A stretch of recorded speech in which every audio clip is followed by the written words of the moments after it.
Welcome everybody, and thanks for joining us. I know it's lunchtime, so I do appreciate your time, and hopefully you'll find it valuable. I'm Pete Sanders. I'm the co-founder and managing director of Identifi Global. We're market leaders in personalized career management and talent acquisition, and we're specialists in permanent and contract recruitment solutions, and we are fully IR35 compliant. I'm honored to be joined by Rob Arnold today. He's the IR35 Project Lead for Brookson Group. He's an IR35 expert, and he's here to share his knowledge with you guys. We've also being supported today by LaunchLab Consulting. LaunchLab is a contractor network that provides access to tools and opportunities for contractors. And they specialize in supporting their clients with providing them with expert resources, people like yourselves, but without the full-on consultancy prices that the big companies charge. I'd highly recommend that you get in touch, look at launchlabconsulting.co.uk. Fantastic organization, and really good value for contractors. It's a free service, and they provide lots of other wraparound support for contractors as well as opportunities. So check them out. Really highly recommend these guys. So I'm just going to flick through these. So why are we here? So we've been running a series of webinars recently with hiring organisations, and the reason for that is because if you're not aware, the legislation has changed slightly, pushing the responsibility up the supply chain to the hiring organisation. So it's now their responsibility to ensure it's compliant, and not the contractor as it was previously for those of you who have been contracting before. That only applies if you are working for a small company, which is designated by the HMRC through 3 requirements, and the company has to meet 2 of those requirements. We won't go into too much of that today. That's on our other webinars, and you can check out our website or YouTube channel for those webinars, and there's more information on that.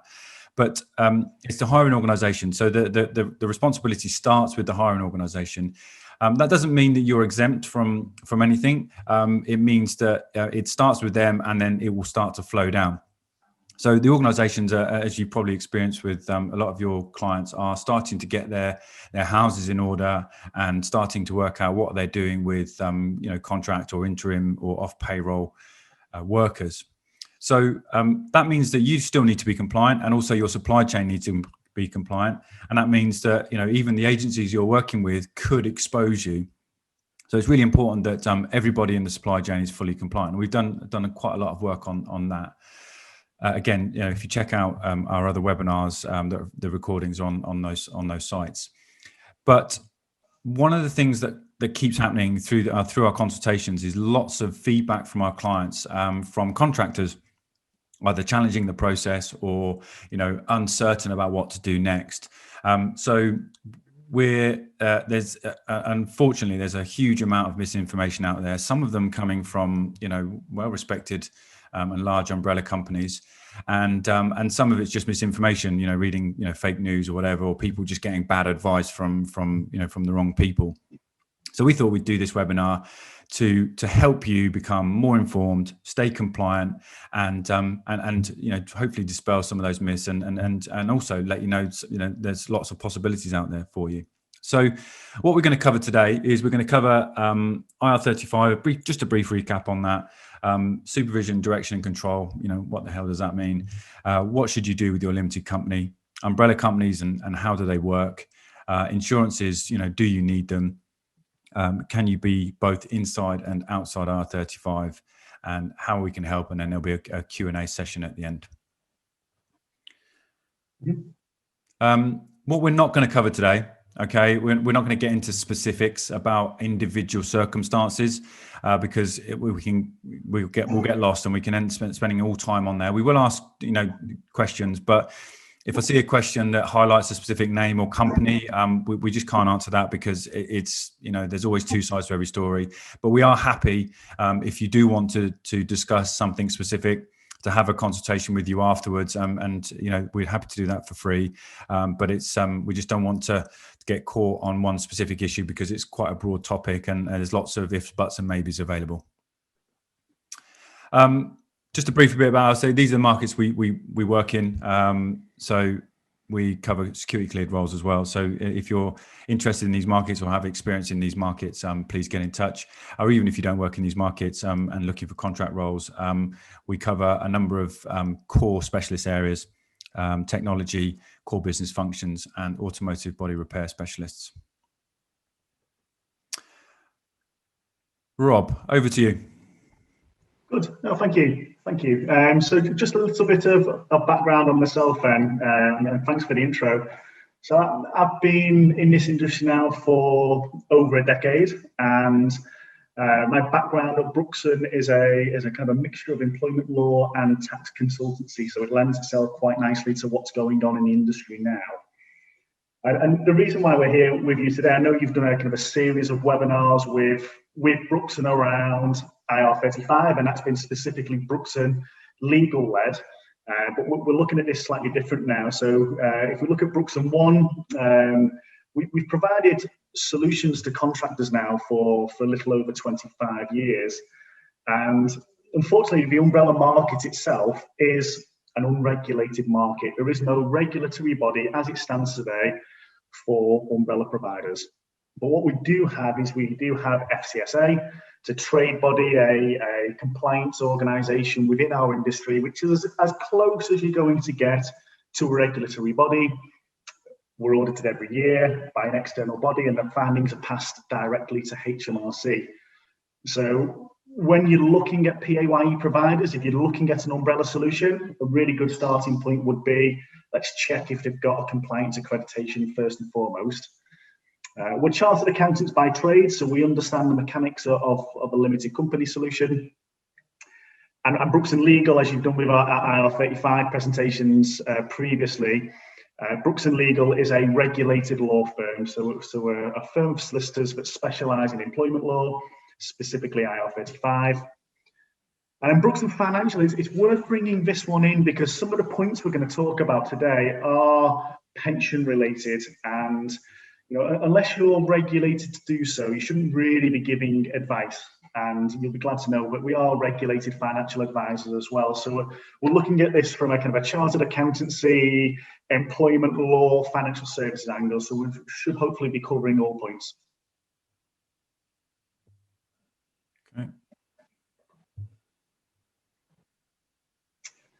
Good. Okay. So in terms of a recap, I know that we said we weren't going to talk much around IR35, and this slide won't take long at all. So we just want to cover off to make sure that everybody knows it's for work completed after the 6th of April. And really the big change here is that liability piece is going up the supply chain. So what a hirer has to do now, sometimes we call them clients and or hirers.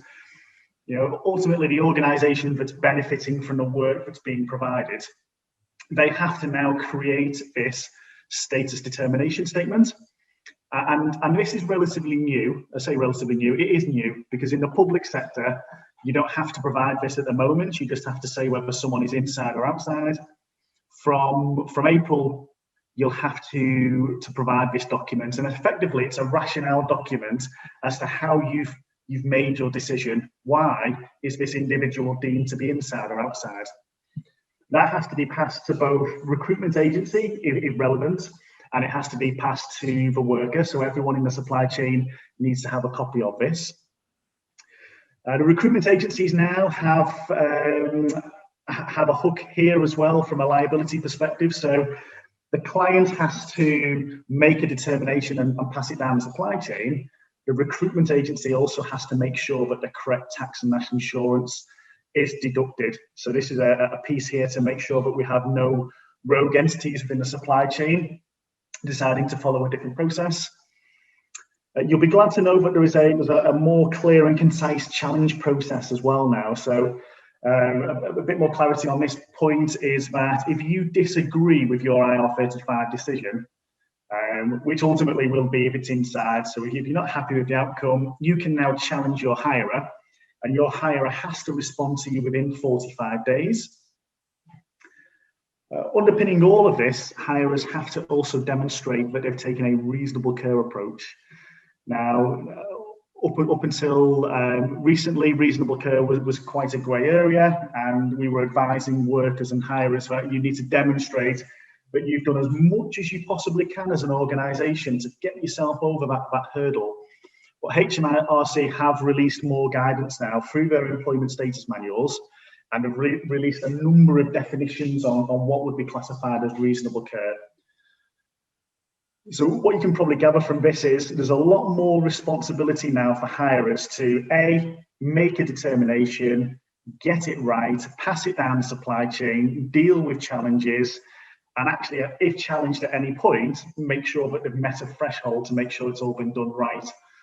So this is why you may see some organisations just deciding to not engage with limited companies full stop, because the amount of work that's involved and potential risk, they thought that it's a more commercially savvy decision to not engage with PSCs full stop. Unfortunately, there's no one size fits all as well. So some hirers will engage workers more like employees, some will engage them more like self-employed. So you'll probably find as a career contractor, undoubtedly you'll be flipping between inside and outside roles, or no PSC, PSC. There's a piece I know you mentioned it as well around a small company exemption. So just on this point, yes, you do need to meet 2 of the 3 criteria detailed in the 2006 Company Act, but you need to also consider groups of companies. So potentially if you've got an entity here in the UK, but it's part of a wider group that may not be based in the UK, we need to consider bringing those all in together. So I'll not spend too much time on the IR35 piece. As you say, you've got kind of YouTubes and webinars that you've done on that one already.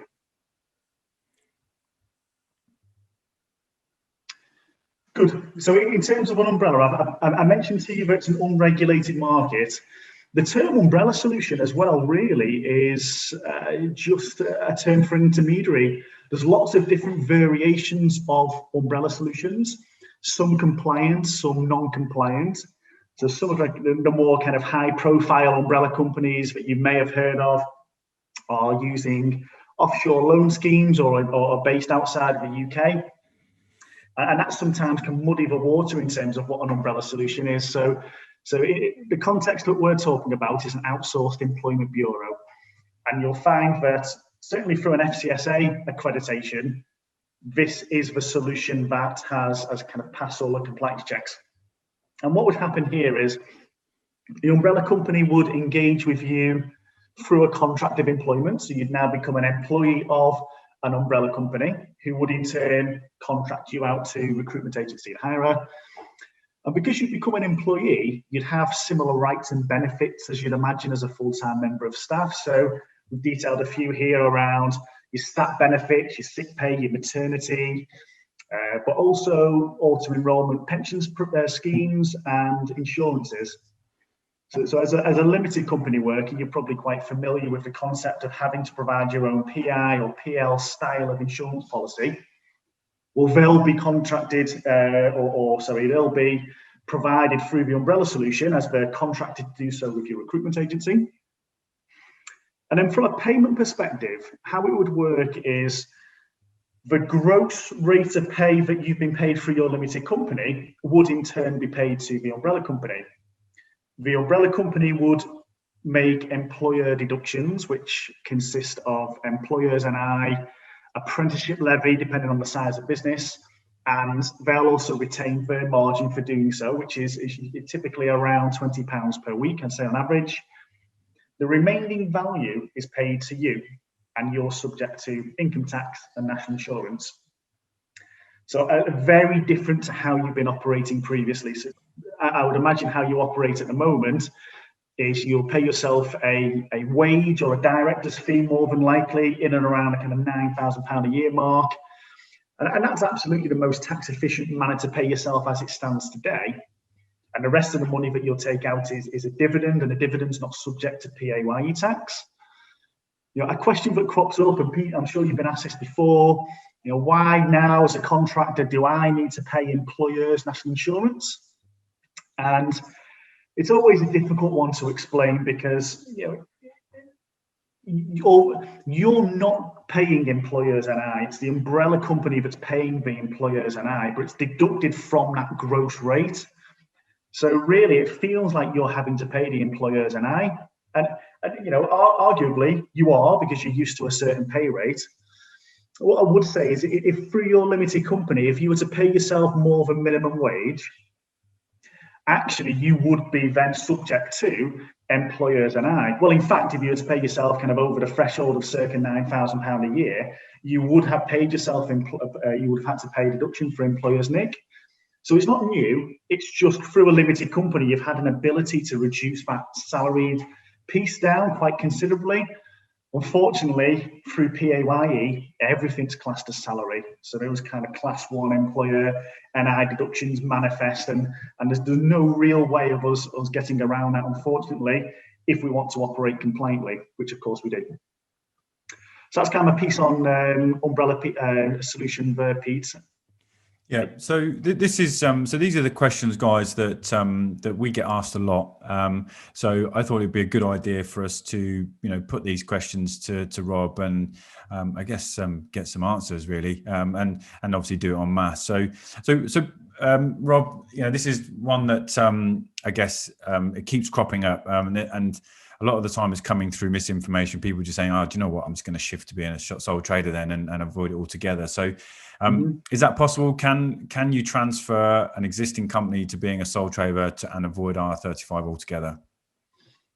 So the first piece on this one, Peter, is you're quite right. IR35 does not apply to sole traders. It applies to limited companies. So it doesn't apply to PAYE workers or sole traders, and sole traders are a version of self-employed. But it's similar to IR35. There's a risk that if the worker is perceived to be a disguised employee, then either the recruitment agency or the client could be liable for PAYE tax. So right. It's similar. It feels very, very similar to IR35. This came about in, so we've labelled it here as 2014 intermediaries legislation.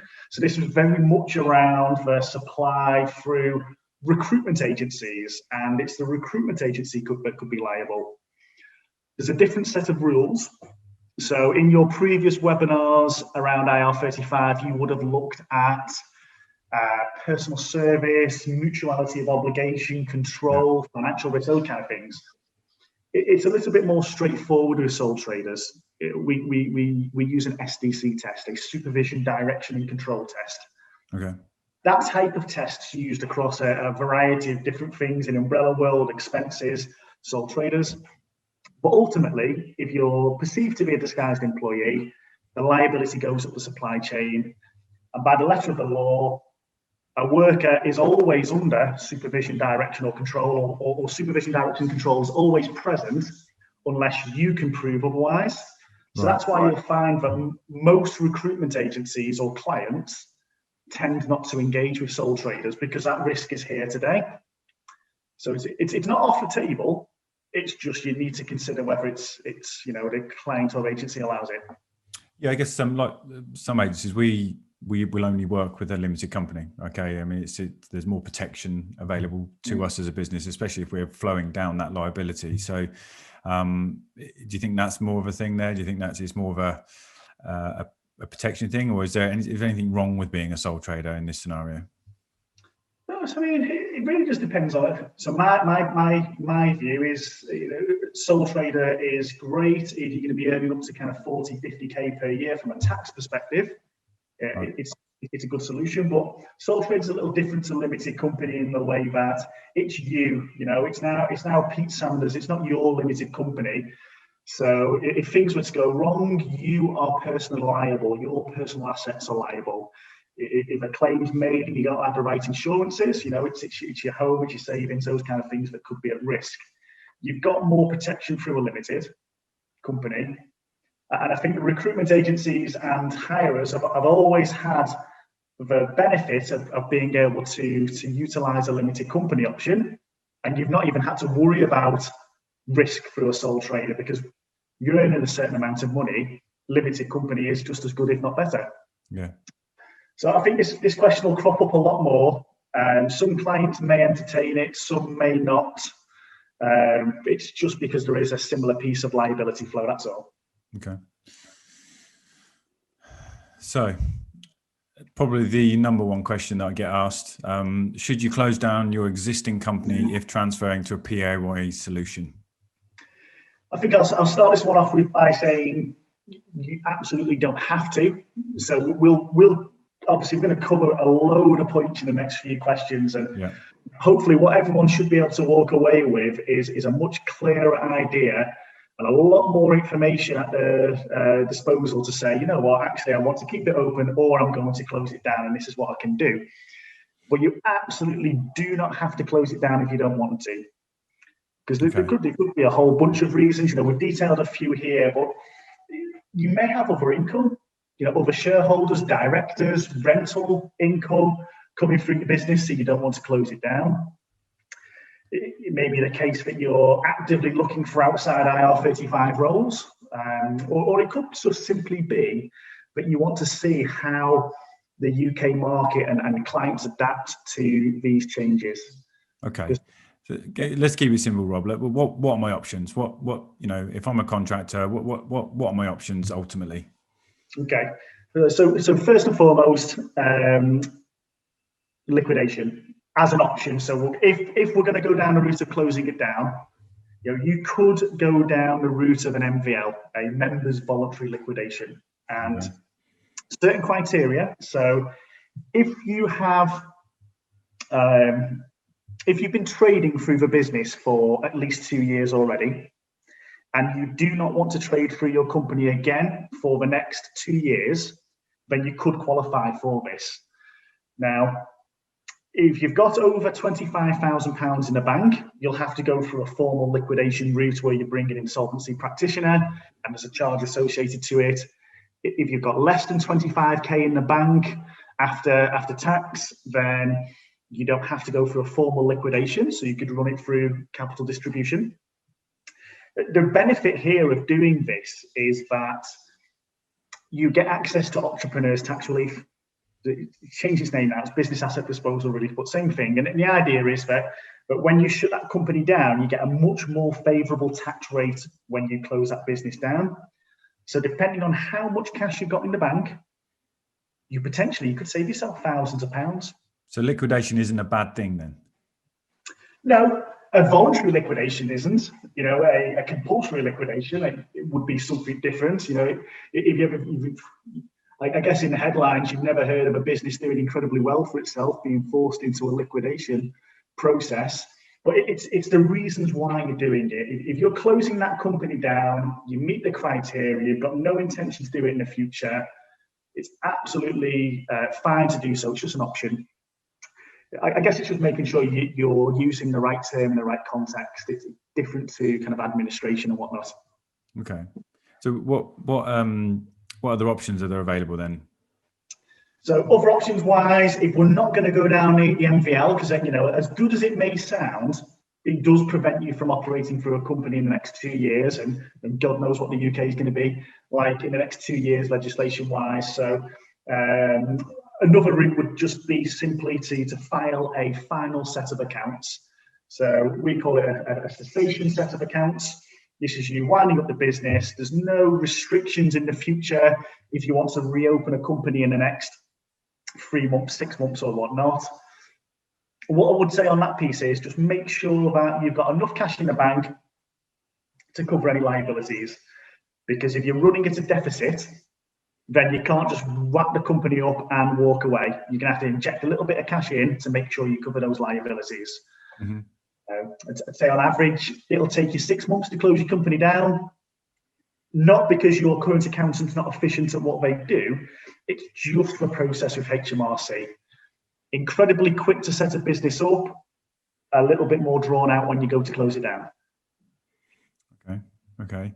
What about keeping it open then? I mean, not everyone's going to want to close it down. What are your options to keep it open? Yeah, and we've got a couple as well, haven't we? So if we can maybe jump on a slide or two on that piece, then, Pete. So we boxed off liquidation, cessation, and then so what we're going to do when we keep the company open There's probably a couple of things to think of first of all. So if I'm going to keep my business open, what do I do when I've got money in the bank? So what do I do with retained funds? And is it actually going to have any sort of tax implications if I set up in a new employment status, whether that's through an umbrella company or another PAYE vehicle? So I'll tackle the retained funds piece first. So a couple of points what we've labelled here: pensions, investments. So pensions are, in my opinion, a great way to extract maximum tax relief through your business and set aside money for the future. So if you've got money in there, you don't know what to do, and you're not investing into a pension at the moment, that's an absolute must consideration. Another thing to think about would be investments. Now, putting my financial services hat on, your go-to when you talk about investments would be the likes of stocks, shares, ISAs, your more traditional investment styles. But I think a great alternative to that would be property. So depending on what money you've got in the bank, you could use that to invest into a property. Now, if that's something that you're interested in doing, it's about getting the right mortgage and getting the right tax advice. It's a great alternative. I'll not spend too much time on that one, but I guess if anyone wants to maybe talk about that in a little bit more detail, then you can just tap us up afterwards. You mentioned about these tax implications. What about if you're keeping your limited company open and you're going through a PAYE solution? Surely when you sign up to an umbrella, things change. No, so this is probably one of if there's a couple of points that I'd stress to everyone listening, but this is probably one of the most important pieces. So if you've got your company open today, as it takes 6 months to close down, on average, the likelihood is you're still going to have your company open come the 6th of April. And if you're going to get set up through an umbrella solution or potentially a recruitment agency's got its own payroll, either or, you're effectively setting up a secondary employment status, a new employment vehicle. And unfortunately, what HMRC will do is they'll recognise that you now have 2 employment statuses, and your secondary employment status, the new one, you won't receive your tax allowances. So if you're on a standard tax code like myself, I get kind of £12,000-ish per year tax-free allowance, about £200 a week. That will all be utilised through my limited company, not through my new employment vehicle. And it doesn't really matter whether you're a basic rate earner or a higher rate earner, you're going to feel the pinch. Yeah. So help us out, Rob. What do we do? What do we do here? Yeah, I mean, process. Honestly, so that's not supposed to be a kind of a doom and gloom. That's you need to know about it, but there's a really easy, quick fix on this piece, and I may have put it on the next slide as well. So the process here is just speak to your accountant and notify your accountant that you are setting up a new employment status, PAYE, and you need to P45 yourself from your company. So P45ing yourself from your company doesn't mean that you're closing it down. It doesn't mean that you're walking away.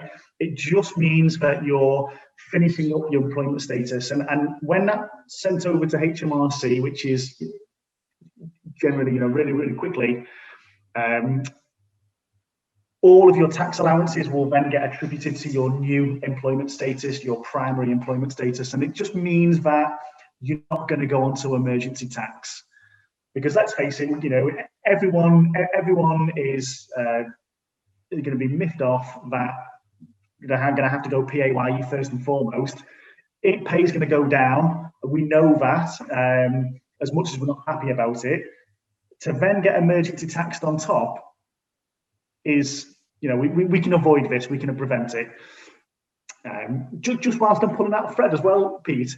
The likelihood is through your limited company, you're paying yourself X amount of pounds as a director's fee or salary, which we mentioned. It's really important that if you've got no income coming through your limited company, that you reduce your director's fees down or reduce your salary down to 0. Okay. Because if you don't, when you come to fill in your accounts and your tax returns at the end of the year, you'll have a bit of a shock. because you've still accounted for X amount of pounds as a salary, and therefore you'll end up paying tax on that salary as well. So what you don't want to do is have a bit of a surprise at the end of the year when you have to fork out an extra few £1,000s. Again, really easy to fix. When you speak to your accountant, P45 me from my limited company, please, and just reduce my director's fees down to 0. Done. Interesting. So what else do we need to know? How does that work from a pension perspective, for example? Yes. Okay. So yeah, I mean, pensions, great, great piece on pensions. I think I've got a slide on it as well, Pete. If I'm right, I do. Okay. So quite a lot of words on this slide, so I will keep it simple. And I've been known to spend a lot of time on pensions, but I do enjoy it. So one of the real benefits here is, we're moving to PAYE. Okay. I can kind of get my head around that, but what options have I got available to reduce down this new tax that I've not really had to take into consideration before this, these employment deductions? And a salary sacrifice pension scheme is a great way to get that tax relief. So there's probably a couple of points here. One is I'm going to keep my company open and I've been paying into a pension scheme already, or I've never done it before and what the heck is a pension SALSAC? What can I do? So the first piece around paying into a pre-existing scheme, just because you're going into a new employment vehicle, it doesn't mean that you have to stop paying into the pension pot that you're already paying into. There's just a couple of considerations. So first of all, will your new employer pay that money in directly, or will he put it into a holding pen, so to speak, and then you transfer it out afterwards? So it's generally one of the two ways. It either goes into a pot and you take it out, or they just do a direct transfer. Will there be any charges to do so? So a question I want to know is, okay, if you're going to pay it into my pensions pot for me, are you going to charge me an administration fee? And thirdly, probably more importantly than the others, are whether or not you're going to get a full NI saving or a full tax saving on these contributions, or whether it's going to be a partial saving. What do you mean by full NI saving?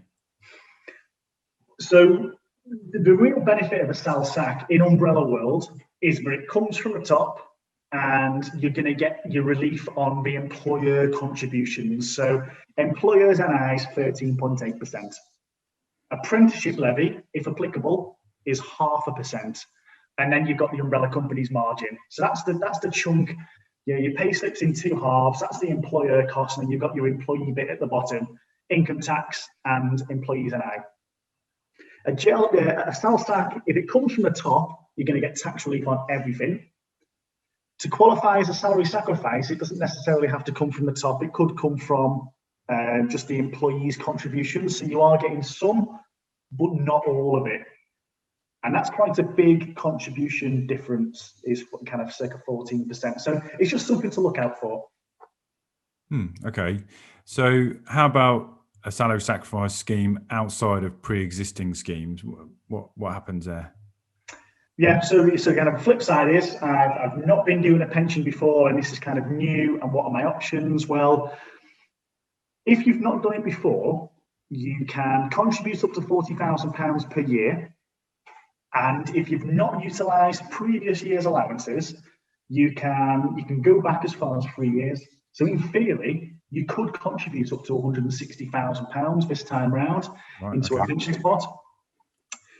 It'd be, I'm sure we'd all be in a great position if we could all go and spend 160k into a pensions pot. So, we need to kind of look at your financial viability on this piece. But from a tax saving perspective, yeah, it's a great way. And depending on what stage of life you're in as well, it may be more appealing. Tap us up afterwards if you want to know a little bit more about pensions. Contractor insurance. So this sort of came out of nowhere, contractor insurance, and we're seeing lots of these little schemes, going around. So what is it? What's included? What's not included? Do I need it? What should I do? Yeah, so there's lots of different. God, you've got insurance for insurance these days, aren't you? And there's some things that you absolutely have to have, and there are some things that are nice to haves.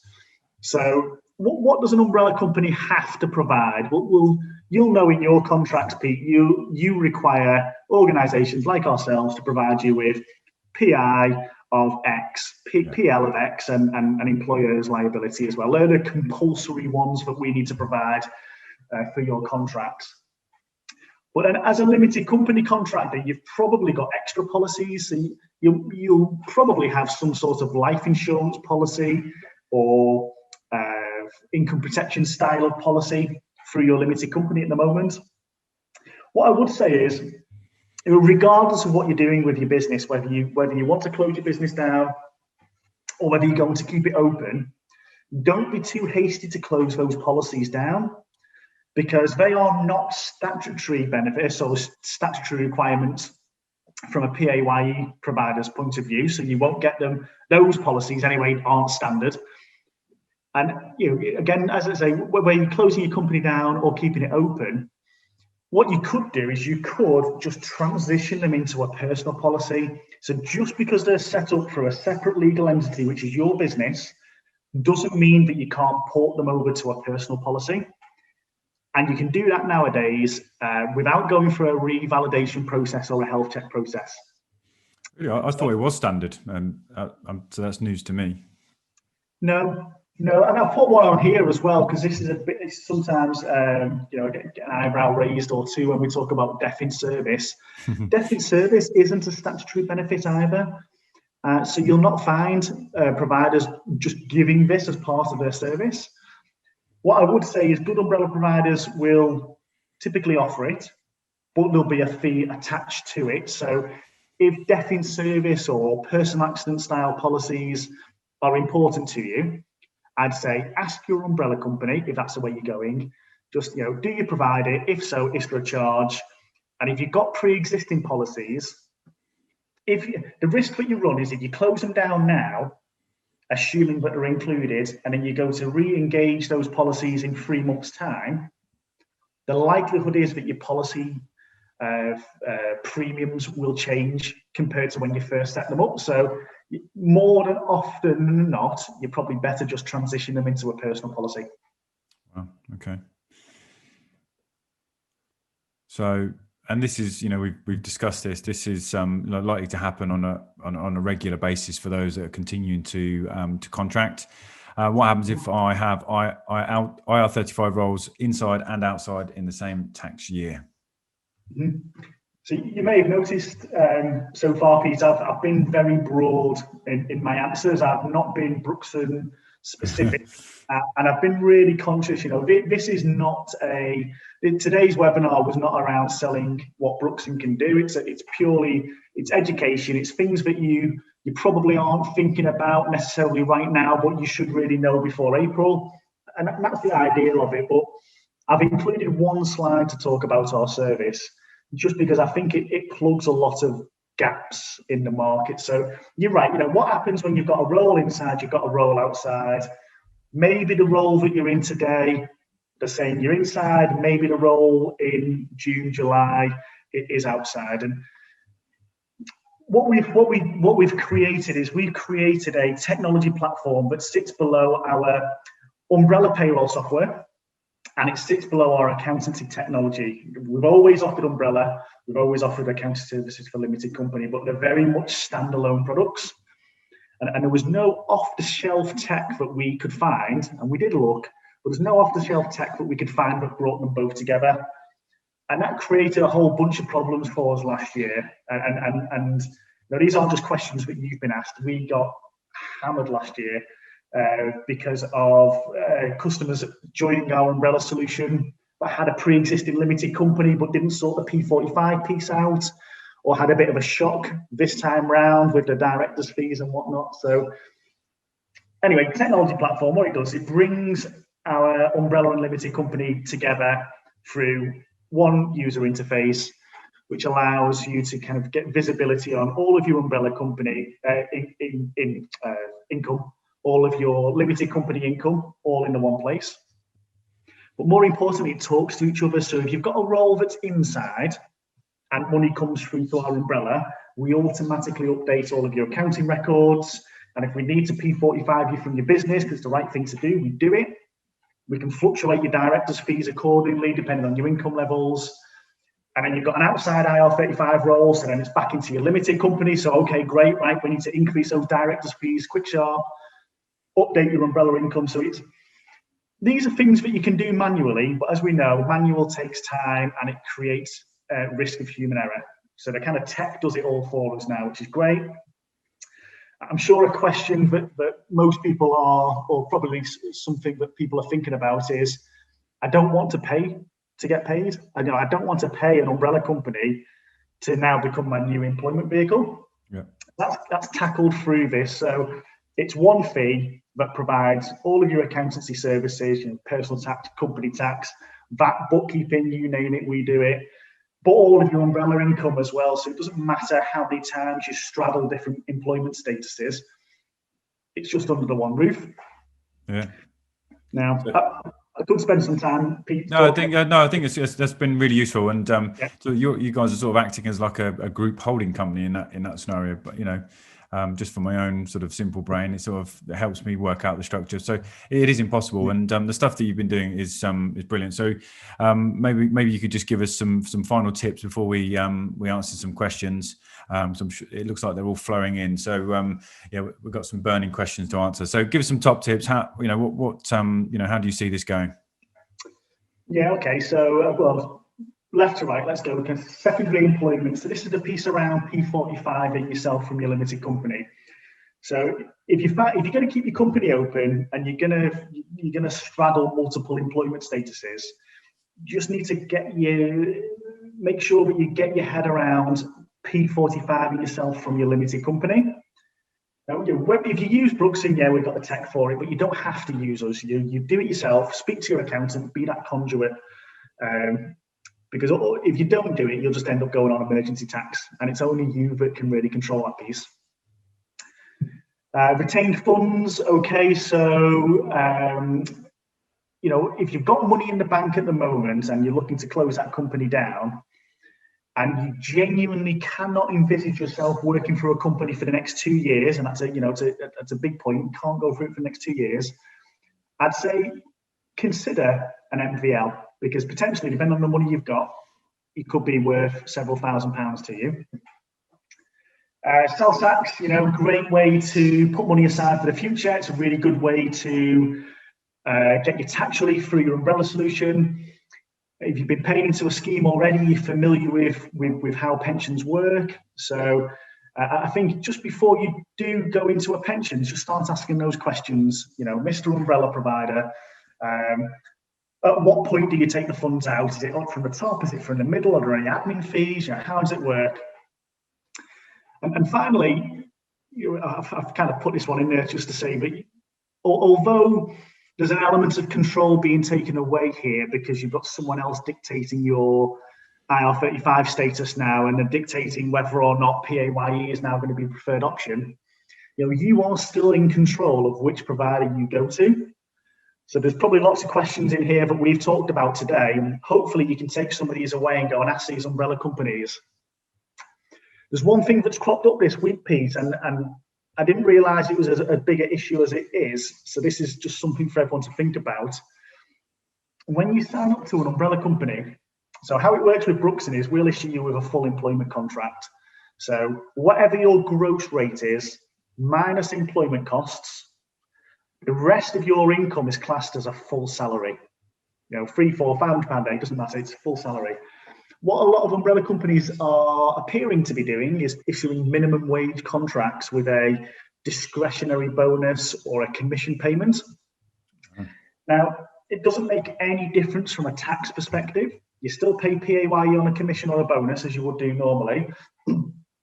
Where you'll feel the pinch is when you come to look for some sort of credit or finance. So, depending on the size of your mortgage at the moment, if you go for a remortgage and your contract only states minimum wage, you may find it difficult to get a remortgage. And the kind of difference between your introductory rate versus a standard variable is usually double. So you don't want your interest rates to double. So just take a peek when you ask the question. If you're looking at an umbrella solution, are you going to issue me with a minimum wage contract, or is it going to be a full salary contract? Because for me, that's massive. I wouldn't be signed up to a minimum wage contract, that's for sure. Yeah, I didn't know that was a thing either, actually. So, I mean, yeah, I think it's important that, from an agency perspective, is that most agencies will have a PSL, if you like, of umbrella companies. That's because they should have been vetted and checked, to make sure they're fully compliant. But if you are not confident with the ones that they're providing you, then you can use your own. But again, they're not entitled to use that agency if they don't feel they're compliant, for example. So it's really important that you're working with the best providers, because especially now, because that liability flow is critical, and the supply chain will be looked at, not just because the hiring organization might have done the right thing, but if they pass it down, and as I'm sure you'll know, some agencies that are going through an agency through an agency through an agency, the supply chain can be huge. So it's important that you're aware of that full supply chain. Right. Okay. So questions then. Let's roll from the top. We'll see if we can get through these. If we can't get through them all, guys, I am conscious of everybody's time. Then we will take them offline, and we'll answer them and share them out as an FAQ document. So first one here, what happens if you own a contract that extends past the April date? Yeah, so if you've not already had your SDS from the client and or recruitment agency, then I would really be pushing for this, so you know what you need to do ready for April. If it's an outside IR35 determination, then you'll continue it as is. If it's an inside IR35 determination, then the contract will need to be reissued under a PAYE agreement, either through your agency or through your client. Now, there's a few different PAYE options. So one option would be agency payroll, if they offer it. Another option would be umbrella. Or another option we've seen is a deemed limited company option, whereby the tax and national insurance is deducted at source, and then the net payment paid to your limited company. They're all variations of the same thing. Umbrella is probably going to be the better of all three. But deemed payment sometimes kind of ticks the box because you're not paying for an umbrella company, but that kind of gets me back to that flex point from before. So what I would say is if you're in an inside IR35 determination, you'll need to reissue contracts. And if you've not had an SDS, well, we're getting pretty close, so I'd start putting the pressure on.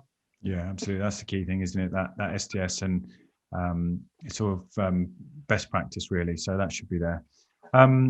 Okay, so my limited company insurance provider offered a contract IR35 review and found my contract from the recruiter to be outside IR35.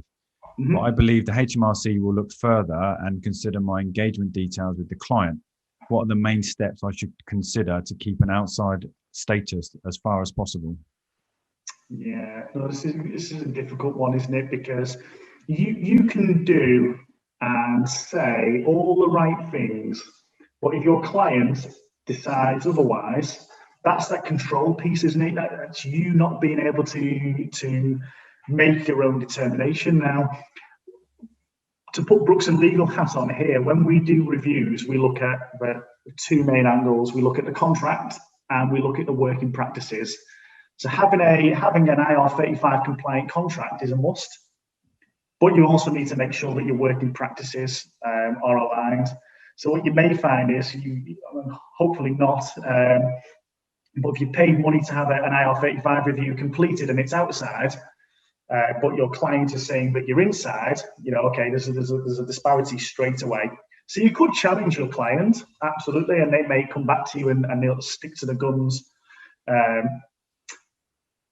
But yeah, a bit of a difficult position to be in here. I think we've seen some examples where the agency has, called it a statement of work, and from a contract perspective, it's outside. It looks like an outside IR35 contract because the contract's been designed that way. But we have seen examples where it's been investigated and they just ignore the contract. And go straight to the working practices. So, and that's why it's moved up the supply chain now, is because the pressure's being put on the organisation. So, if the organisation hasn't done that SDS and that doesn't back up the contract, and your working practices don't back that up either, then you are at risk and you're working at risk. So that's something to be considered. PCE, what defines that? Are we talking PSC here? Yeah, I think that's what they meant. Yeah, PSC. Yeah, what defines that? Yeah, good. I mean, there's not normally a question you can throw at me, but I don't know the answer to, Pete. But I've not seen a PCE before. But if we're talking PSC, we're talking personal service company. This is effectively a limited company. It's not a partnership. It's not a public limited company. This is generally one-man band contractor operating through their own limited company. So this is the vast majority of what people are. I guess it's just terminology. Yeah, absolutely. Can you please advise how I can get a contract assessed and reviewed if you do provide this service, pricing bands, and also for ongoing contract assessments, help with SDS, your turnout time, etc. So yeah, that's something we can do, and we can reach out to you afterwards to help you with that, and we'll share. We'll share out the links and pricings with everything that comes out. That will come out very soon after this. So thank you for that. What I would say on that one, Pete, is if I can't say that person's name because it's under anonymous, but if they're a pre-existing Brookson customer, so if we're doing their accounts for them at the moment, we'd be happy to do it free of charge if they're an existing Brookson customer. Yeah. If the current contract changes from outside IR35 to inside IR35 during the course of the contract and nothing about the role has changed, could HMRC penalise us for the first part of the contract, insisting that because there has been no change to the way of working, the contract should have started inside IR35? Yeah, this question crops up a lot. So I guess the question really is, would switching statuses trigger a retrospective investigation? I guess that's what we're all interested in. You know, I've operated outside for the past 10 years. I'm now being forced inside. Will it trigger a retrospective investigation? I think HMRC have been quite clear and said that it wouldn't automatically trigger a retrospective investigation, but they've also not agreed to not look back as well. So that probably doesn't help answer it, does it? HMRC haven't said that it would automatically trigger an investigation. I guess that's all the information we've had from them. Yeah, I think from an individual perspective, probably not. But if that organisation has multiple contractors, then that could, they may investigate further. But yeah, still to be decided. But the general thinking is not at the moment.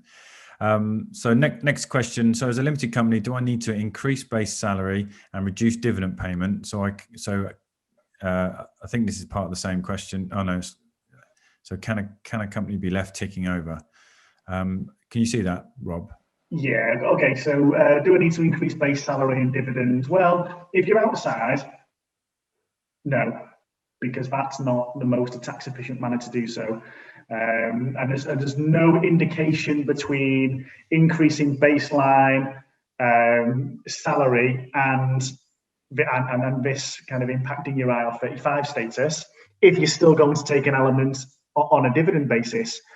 All that you'd be doing is if you had a large baseline salary and a small dividend, if you were deemed inside, your potential liability would be smaller because you've already paid a whole heap of PAYE tax. If you're deemed inside, there's little to no point in increasing your base salary to 100% salary because you're not getting the benefits. You might as well just go through an umbrella company if that's what you're going to do. Yeah. So can a company be left ticking over? Yeah, there's no reason why you can't keep your company open. I'd say if you're not going to operate through your company for the next 6 months, consider closing it down. If you're not going to operate for the next 12 months, yeah, there's no point in keeping it open. You might as well close it down, but maybe close it down for that cessation process rather than a liquidation process because it keeps your options open. You can reopen it again if the right role comes around in 12 months' time. But there's nothing stopping you keeping it ticking over. Dormancy crops up quite a bit, Pete. I'm just going to kind of put my company into dormancy. and you've got a lot less to file. But you can only do that if you've not been trading within that, that full tax year. So depending on at what point you've set the business up,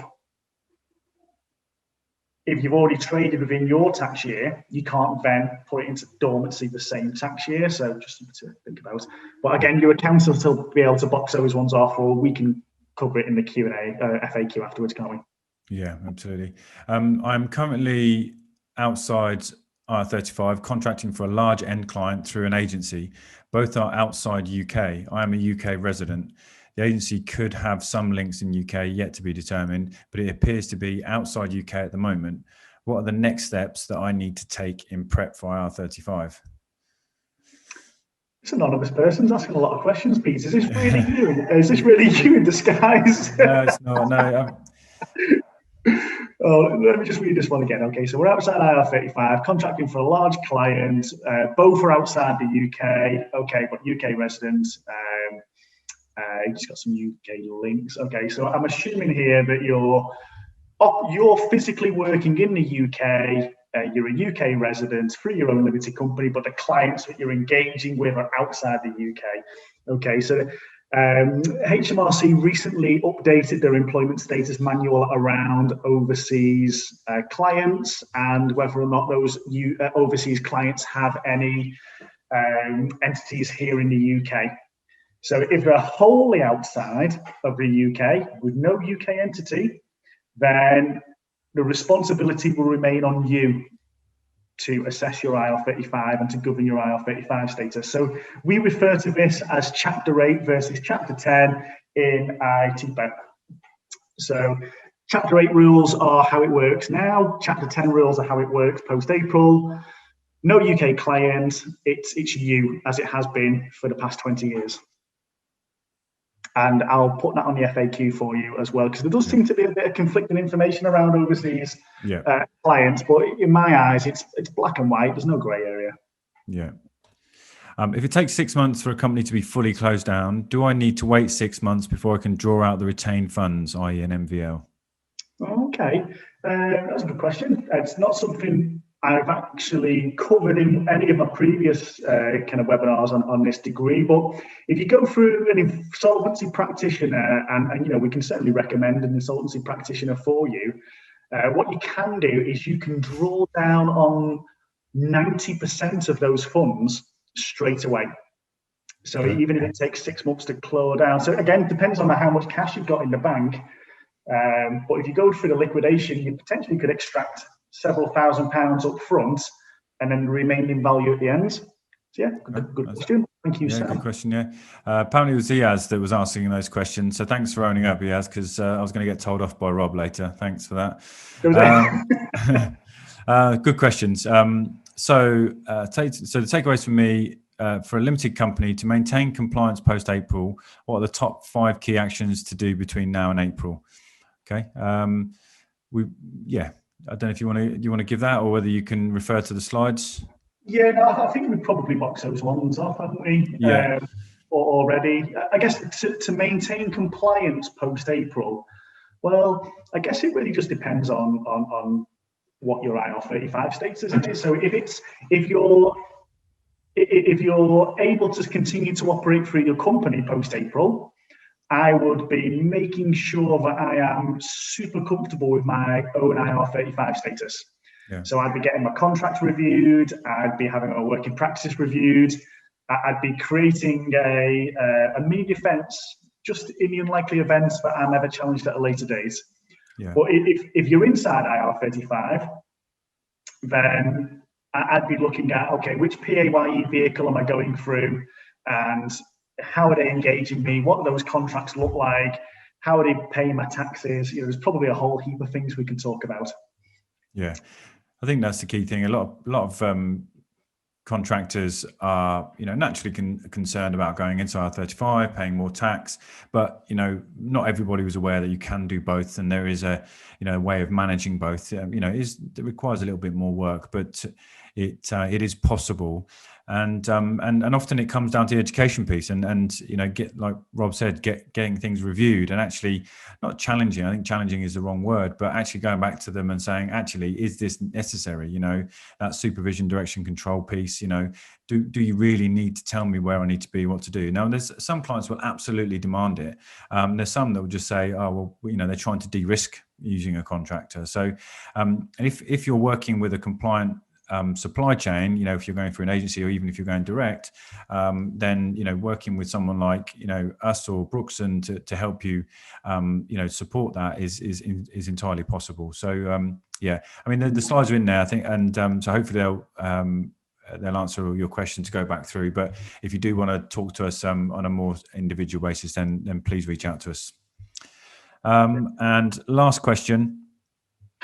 I work for public sector client last 12 months outside IR35, I think that means. But with the new certificate they have to issue are changing their position to inside. Am I opening myself up to retrospective tax with HMRC if I go inside? I wonder what's changed. I wonder why they would now, because the public sector's been around, those changes have been around since 2017. So I wonder what's changed in the last, 12 months or so that you kind of go from outside to inside. I wonder if, and obviously Claire, you don't need to tell us now, but this is just me thinking off the top of my head. I wonder if you're working for a public sector client, but through a private sector consultancy, so a statement of work, managed service style of engagement, because that was a loophole to engage with public sector bodies were to go through third-party private sector consultancies. And we saw a lot of that over the past few years. And I wonder if that's now why they're changing their stance. Possibly, yeah. Yeah, we kind of covered that one before, didn't we, Pete, in terms of... Yeah, exactly. Yeah, so it really does depend. Again, if you need more insight on that, because there's lots of ifs, buts, and maybes, and it's really hard sometimes to comment on specific contracts because it all depends on, as Rob said, what's changed, and it could be right. It could be that you've been getting away with it for 12 months, but retrospective, I think, as we've answered, that we don't expect that to happen. I think that's sort of put a lot of people's minds at rest is, but clearly if you are, if your contract's bridge, you need to get that status determination in place ASAP. But if you've been outside before and then you move into an inside out, contract from April 6th, then, you shouldn't be worried about any retrospective tax implications as long as you've done everything in the right way.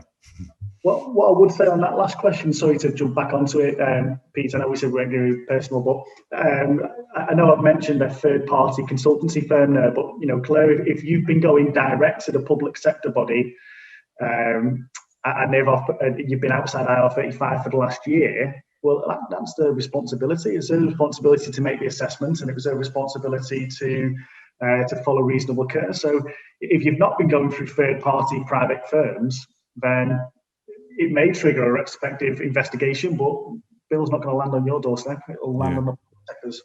Yeah, absolutely. There's already been a case in the NHS, I think, hasn't there, that's being challenged, and they use the HMRC CES tool, and HMRC are overturning that. So there you go. Guys, I hope you found that useful. Hope there was some good insight into that. We're happy to take any questions offline. Please feel free to reach out to us. If you are looking, if you need some help, some solution, then please talk to us, and we can either just give you some good advice or recommend the right solution for you. As I mentioned, the recordings and the FAQs will be sent out. That normally take around about a week. So if you do want to speak to us before then, please get in touch. But otherwise, keep an eye on our Facebook page, on our LinkedIn page, or our YouTube channel for that information. Rob, thanks very much for your time. Really appreciate it. And thanks, guys. Thanks for joining us. And enjoy the rest of what's left of the weekend. Take care. Cheers, Pete. Bye-bye.